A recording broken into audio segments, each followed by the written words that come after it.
कर्म कैसे करें? श्री कृष्ण कर्मयोगी के लिए कर्म करने की विधि बताते हैं। कर्मयोग की साधना में मनुष्य के लिए कर्म फल की आसक्ति के त्याग का अभ्यास करना ही अत्यंत महत्वपूर्ण है। मनुष्य को भौतिक वस्तुओं और व्यक्तियों को नश्वर समझकर उनके प्रति मोह का त्याग कर देना चाहिए। केवल परमात्मा ही सत्य है। भौतिक वस्तुओं को मेरा तेरा कहना अज्ञान है। सभी कुछ परमात्मा का ही है तथा सभी कुछ धरती पर छूट जाता है।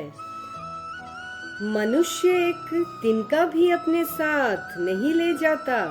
जिन व्यक्तियों के लिए मनुष्य मोहग्रस्त होकर धन संपत्ति संचित करता है, उनके साथ सभी नाते जीवन काल में ही अथवा मृत्यु के बाद टूट जाते हैं। जो कुछ परिश्रम पूर्वक तथा सच्चाई के साथ प्राप्त हो जाए, उसे परमात्मा का प्रसाद समझकर उसका सदुपयोग करना चाहिए।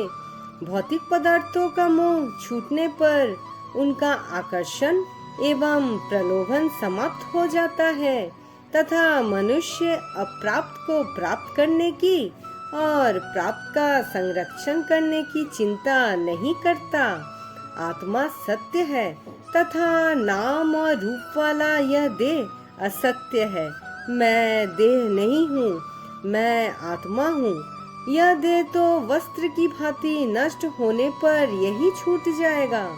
केवल कर्मों के संसार ही मेरे साथ चलेंगे और आगामी जीवन में दुख सुख का कारण बनेंगे। मुझे सात्विक रहकर केवल सत्कर्म करना चाहिए, जिससे जीवन में स्थायी शांति प्राप्त हो सके तथा मैं धीरे धीरे परमात्मा को प्राप्त कर सकूं। हमें ऐसा विचार कर आचरण करना चाहिए। मनुष्य को वस्तुओं और व्यक्तियों का मोह छोड़कर वस्तुओं का सदुपयोग तथा व्यक्तियों के प्रति प्रेम पूर्वक व्यवहार करना चाहिए। मोह अज्ञान है, बुद्धि का अंधकार है, जिससे ग्रस्त होने पर मनुष्य वस्तुओं को नष्ट होते हुए भी तथा व्यक्तियों को मरते हुए देखकर भी पाप की राह से नहीं हटता। मोह त्याग करने से मनुष्य कर्म करते समय फल की आसक्ति छोड़ सकता है। कर्म फल की आसक्ति छोड़ना अथवा निष्काम होना कर्मयोग की साधना का मूलाधार है। अतएव श्री कृष्ण कहते हैं, हे अर्जुन, तू आसक्ति छोड़कर कर्म कर। कर्म फल में आसक्ति छोड़ने पर मनुष्य आत्म कल्याण एवं समाज हित के लिए कर्म करते हुए सदा समरस रह सकता है।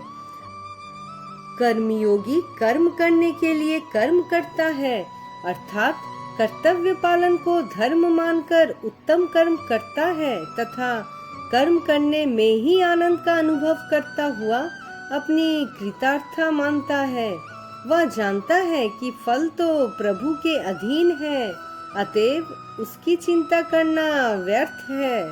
प्रभु जैसा फल देंगे वही उसे स्वीकार होगा, क्योंकि ईश्वर का विधान ही उसके तथा समाज के हित में है। कर्मयोगी एकाग्रता से लक्ष्य के प्रति समर्पित होकर कर्म करने में ऐसा रस लेता है कि वह लाभ हानि अथवा निंदा स्तुति की ओर ध्यान ही नहीं देता तथा सदा अविचल रहता है। वह अपने भीतर जगत को और जगत में अपने को देखकर आध्यात्मिक चेतना में स्थित होकर सिद्धि असिद्धि से ऊपर उठ जाता है। कर्मयोग बुद्धि का ऐसा अनुशासन है जो मनुष्य को कर्म करते हुए न केवल संतोष और शांति प्रदान करता है, बल्कि परमात्मा की प्राप्ति भी करा देता है। मनुष्य को अपने कल्याण के लिए सावधान होकर इसका निरंतर अभ्यास करना चाहिए। यदि बुद्धि का अनुशासन नहीं है तो उत्तम कर्म भी निरर्थक है। उत्तम कर्म करने से मनुष्य को संतोष मिल सकता है, किंतु कर्मयोग होने पर वह परमात्मा की प्राप्ति का साधन हो जाता है। फल की वासना से फल पर ही दृष्टि रखकर कर्म करने वाला सकाम मनुष्य उत्तम कर्म करने पर भी कर्मयोगी नहीं हो सकता। मनुष्य सकाम कर्म करने पर जीवन में भोगलिप्त रहता है, परंतु उसका मन सदैव अस्थिर एवं अशांत ही रहता है। कर्तव्य कर्म करने से बच भागने वाले कायर अथवा आलसी मनुष्य को कदापि समाप्त बुद्धि प्राप्त नहीं हो सकती। कर्म से बचने वाला मनुष्य निकम्मा होता है और वह अपने भाग्य को ही कोसता रहता है। उसे ना सुख मिलता है और ना आदर। आलसी मनुष्य कर्म के समय भाग्य के बहाने निष्क्रिय रहकर झूठा संतोष करते हैं और फल प्राप्ति के समय ईश्वर को दोष देते हैं। कर्मयोगी कर्म के समय पुरुषार्थ करता है तथा फल प्राप्ति के समय प्रभु इच्छा मानकर संतोष करता है।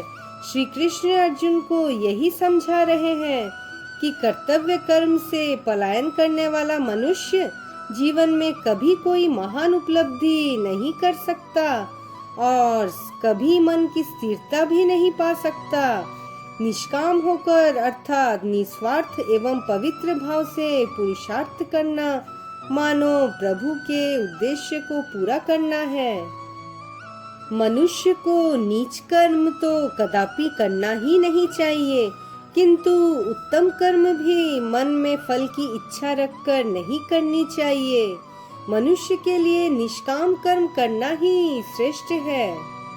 श्री कृष्ण का उपदेश है कि विषम परिस्थिति से ना घबराए तथा डटकर संघर्ष करे।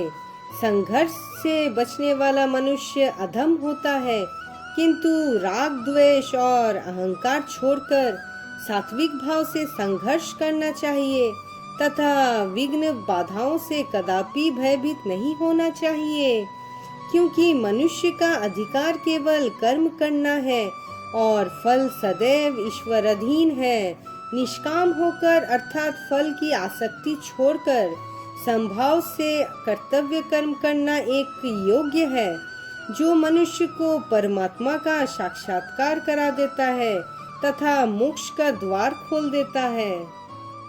फल त्याग से मोक्ष की प्राप्ति हो जाती है। जो मनुष्य भोग ऐश्वर्य के लिए सकाम कर्म करते हैं तथा कर्मों के फल स्वरूप प्राप्त भोग और ऐश्वर्य में डूबे हुए रहते हैं, वे तत्व ज्ञान के अधिकारी कभी नहीं होते। उन्हें कभी दिव्य चेतना की आनंदानुभूति नहीं होती। केवल मात्र अपने कर्मों के फल की तृष्णा छोड़ देने से ही आनंदमय परम पद अर्थात परमात्मा की अनुभूति प्राप्त हो जाती है।